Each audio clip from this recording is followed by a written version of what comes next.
बिस्मिल्लाहिर्रहमानिर्रहीम। नबी करीम सल्लल्लाहु अलैहि वसल्लम ने फरमाया, जो शख्स किसी ऐसे ग़ुलाम को आज़ाद करेगा जो इस्लाम ला चुका होगा तो अल्लाह रब्बुल इज़्ज़त इसके एक एक अज़ू के बदले इसके एक एक अज़ू को जहन्नम की आग से आज़ाद करा देगा।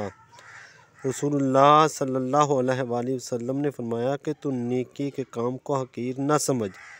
तू अपने भाई से खंदा पेशानी से मिले, ये भी नेकी है, और अपने पानी का डोल अपने भाई के बर्तन में अंडेल दे, ये भी नेकी है।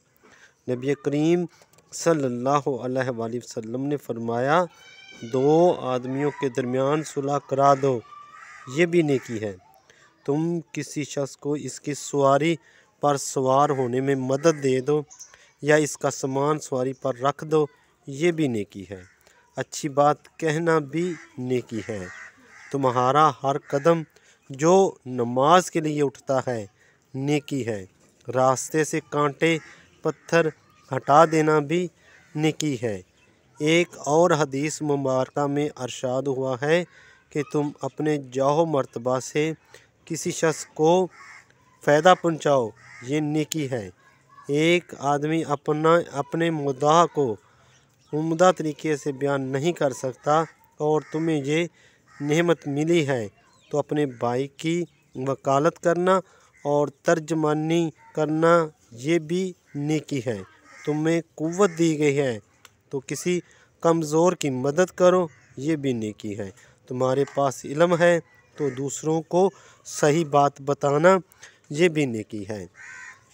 पहले जो हदीस पढ़ी है उसके मुताबिक ग़ुलाम को आज़ाद करा देना बहुत बड़ी नेकी है, लेकिन इस ज़माने में ग़ुलाम नहीं है। और मेरी ज़ाती राय ये है कि इस ज़माने में जो आदमी किसी मसला मसाइल में जकड़ा हुआ है, मसलन सफ़ेद पोश लोग ऐसे होते हैं जो किसी को अपना मसला नहीं बताते और ख़ुद अंदर ही अंदर घुटते रहते हैं।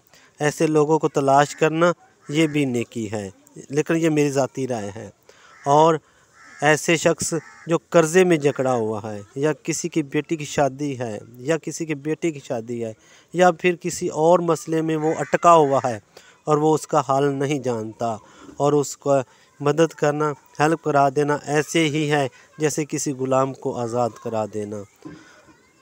बाकी अल्लाह ताला रहम व करम फरमाए, अल्लाह पाक नेकी करने की तौफ़ीक़ अता फ़रमाए और उस पर कायम रहने की तौफ़ीक़ अता फ़रमाए। वमा अलैना इल्लल बलागुल मुबीन।